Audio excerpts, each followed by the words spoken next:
Hello there, Healthcare Experience Matters listeners. Today we have another appearance of Brooke Billingsley on our show. It's been about a little over a year since she was on our show, and we're excited to have her come on once again. So Brooke will be a featured speaker at our upcoming Certificate in Foundations of Compassionate Leadership virtual cohort that's actually taking place next week. If you're listening to this the day it comes out, so that'll be October 27th and October 28th, and we'll put information in the description of this podcast so you can learn more about how you would register for that. Brooke is a healthcare professional for more than 25 years. She's currently serving as VP of Service Excellence here at the Healthcare Experience Foundation. Welcome back, Brooke. Hey, thanks, Casey. Glad to be back. Absolutely. So anyone who might have missed our first recording together, can you just please refresh us on your professional background and a little bit about the current position you hold? Sure. So 25 years, I started out doing healthcare mystery shopping, uncovering how the actual customer or consumer patient might be experiencing their care. And that kind of brought me down a path of getting really in depth and sitting bedside with patients, spent about 1,000 hours across the country doing that to better understand what they were experiencing in their vulnerable states, and which really ties into compassion, right? And then started doing a lot of consulting and training and speaking, and actually wrote a book on service excellence. And so now I'm with Healthcare Experience Foundation as one of their lead coaches, and going on site and working with individuals, especially leadership, in better communicating with each other and leading in a way that shows compassion and really care for each other in how they try to work towards their purpose, and that we're all in healthcare for a very purposeful reason, and that is to help that consumer patient person that comes into our doors by delivering care in a way that is perceived as compassionate. That's great. So I want to preview a little bit of what you'll be discussing more in depth at the actual Certificate in Foundations of Compassionate Leadership virtual cohort. And we're going to be talking about the art of being kinder to ourselves today. I think something we can all relate to and learn about. So I hear a lot about self-compassion, but it seems a little difficult to actually do and practice. So can you tell us a little bit about why it might be so hard for folks?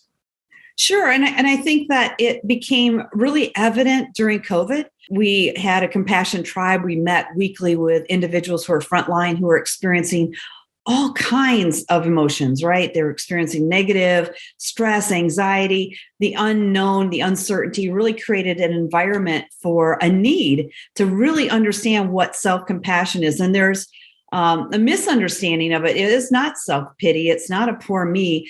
It's really just getting to the core of who you are as an individual and understanding, how do you care for yourself? How do you talk to yourself? How do you interact with yourself?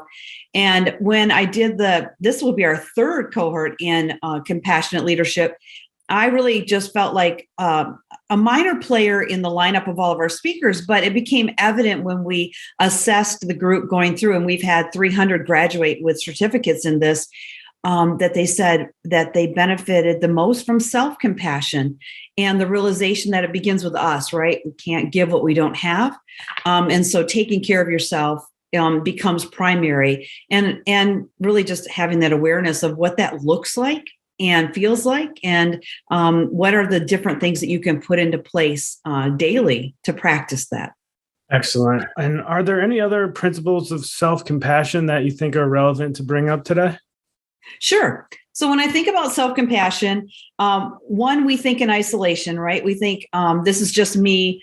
I'm the one that's screwing up or made a mistake or having issues, or we're hard on ourselves. Why am I not doing better? Why didn't I put in a better effort? And so we always think in isolation that it's not happening to anyone else. And one of the components of self-compassion is that we are a part of humanity, and humanity is human. And the human experience is we all make mistakes. We all have days where we're not 100%. We're not bringing our best. And that it's really crucial to understand that in part of that humanity comes that point where you have to have that self-talk with yourself to say, I wasn't 100% today. I didn't get enough rest last night. I'm stressed out over life circumstances. Whatever that self-dialogue is, it's not giving yourself excuses, but it's more about being understanding to yourself. Almost a conversation. If Casey, you came to me and said, hey, look, I really feel like I'm screwing up on my job and this went wrong. And I say to you, well, tell me what's going on in your life. And you tell me all the stressors in your life. I got a new baby. I'm not sleeping at night. I just found out something about my father, all of those things that contribute. And as a friend, I would say to you, okay, Casey, give yourself a break. Your expectations of yourself are really high under normal circumstances. And right now there are things that are going on in your life that you just need to take a pause and say, it's okay. I'm not 100%. I'm not going to be able to perform at the expectation or level that I'm at. And it's changing that dialogue with yourself.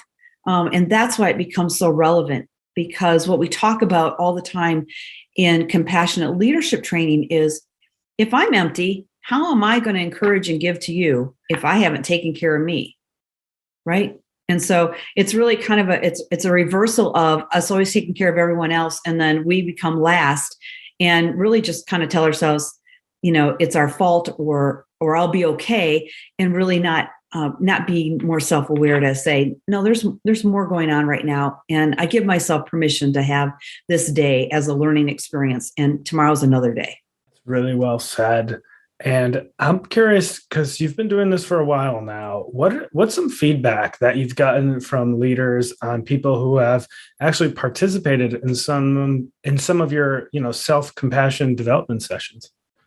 I think it helped them kind of take a breath and kind of take almost a sigh, like, okay, it isn't just me, right? I'm in a community of people. When they participate, we're online, we're doing breakouts, they're having conversations, and they're realizing, okay, I feel part of the norm, that knowing that I am experiencing what other people are experiencing at different points in their life or career.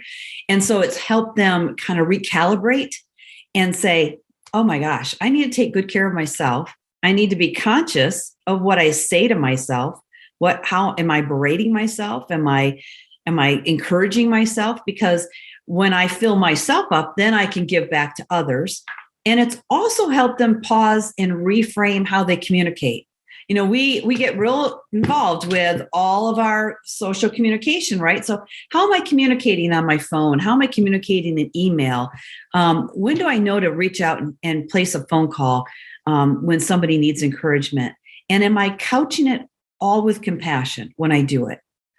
In the busyness of life, it's really helping them refocus and look at, I really need to be conscious of this. I really want to make a better effort at being compassionate in all the ways that I deal with my staff and my coworkers and my colleagues, even my supervisors. They're human beings. And so when I go in to talk to them, I'm going to reframe it and really approach it in a compassionate way. And they have started to spill that into their organizations and encourage others from their organization to come back and take the session with us. And so that's been really positive for them, because it's just been an eye-opener. I completely get that. So for healthcare workers struggling with self-compassion, or really anyone who's struggling with this self-compassion and being kind to themselves, why is it important to simply just know you're not alone in dealing with this issue? Well, the more isolated we become, the more I think our narrative and the story that we tell ourselves becomes extreme. And if we can understand, I think it was helpful even during, even some are experiencing post-pandemic stress, that we understand that there were many who experienced it versus what's wrong with me? Why am I not coping? How come I didn't do better? And so once you understand there's a common humanity and you say to yourself, you know what? This wasn't a good day. I'm really struggling here. But so are others. And I know tomorrow's a new day and I'll start again. And so when we can do that to ourselves, it doesn't defeat us so that we feel almost cut off. It really just helps us reset. It helps us pause, reset, and say, okay, got it. Check. This isn't devastating. It's a blip on the line of my linear life. And I'm going to wake up tomorrow with new approaches, new strategies. That's what I like about the training, is that we get real granular in helping you with some strategies and practices that you can do every day to help yourself, but also to help in leading. And then what does that look like in an organization? And so it just really kind of helps you reframe and reset to know that we're not alone in it. Now let's talk about self-forgiveness. I know that might be important and tied into our overall discussion today on self-kindness and compassion. Is there anything you want to say about self-forgiveness? Well, it's very interesting because I'm not a licensed therapist. I've been in behavioral science for about 25 years and observing behaviors. And the interesting part is that we will forgive others before we forgive ourselves. And we get locked into a narrative about our past, or I should have. I had a teacher who was a trainer for me for 30 years, who was a mentor, and she used to say, "You need to stop shoulding on yourself.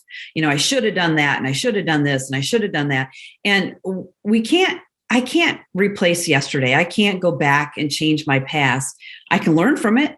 I can create strategies that say, you know what, because of the mistakes I made, I'm stronger today, or I know better. But it's a forgiveness of saying, I'm human, I made mistakes, but that all led me to where I am today. And that's okay.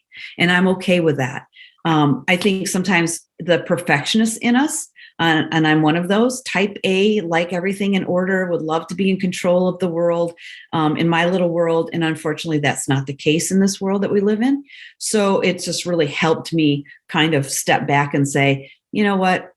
I did the best I could with what I had at the time, and I can do better tomorrow with more knowledge or more strategies, or surrounding myself with a community that will support me and encourage me.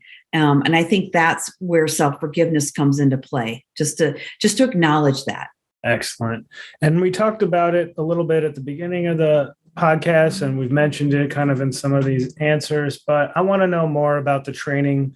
We've been talking about the Certificate in Foundations of Compassionate Leadership event. Why might listeners to this podcast want to attend that? Because you will feel great afterwards. We have this great speaker that starts out, who's a physician, who really shares a vulnerable life story, and really kind of resonates with everyone on what compassion is. And then we go through the principles of self-compassion and compassionate leadership and organizational compassion. And then we're going to end with a keynote speaker who speaks again from life experiences of loss and what compassion meant in her life. And so at the end, you have built a community of 100 plus people who are involved in this 2-day event. You're in breakouts, you're having meaningful conversations, and you walk away inspired. And you walk away inspired knowing that you want to have a greater impact on the people that you serve and work with, and the people that you interact with every day. You want to add that element of compassion because you understand that what's really important in the work that we do and the purpose that we fulfill is how we do it and how we deliver it and what it says about us as human beings, right? There's nothing greater than a compliment that someone would come to you and say, thank you for your kindness, and thank you for showing me compassion at a time when I needed it most. And it's a really inspirational time to be with people in a session that is not only learning great principles, but really experiential, which that's the part I enjoy, because it's like, what's the application back to me as an individual first, and how it will impact my life, but then how will it impact the work that I do every day with my staff and my leaders that I work with. Brooke Billingsley has been our guest today. She's the Vice President of Service Excellence with the Healthcare Experience Foundation, and we've been discussing being kinder to ourselves. And Brooke, I'm going to give you the final word. So is there anything else you wanted to add, or anything else of value that you wanted to discuss before we end it here?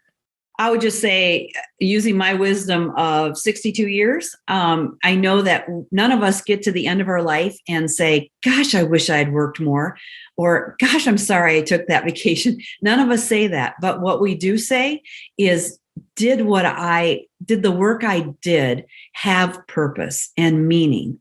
And did I have an impact? And so I get excited about opportunities where you can be a part of a community to learn what compassion means and how that has an impact on so many others. We underestimate the power of our words. And so when you add that element of compassion, not only to the words we speak to ourselves, but the words we speak to others, then you really add that value and layer of purpose that we've all want to have at the end of our lives, right? And end of our careers. And so whether you're starting your career out, I mean, I wish I had learned these principles when I was in my early 30s, because I would have had a lot more years of inspiring others.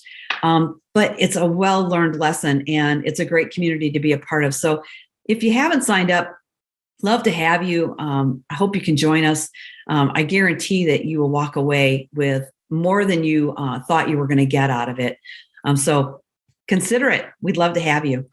Thanks, Brooke. And yes, just look for more information in the description of today's podcast to learn more. Thank you again, Brooke, for your time today. Thanks, Casey.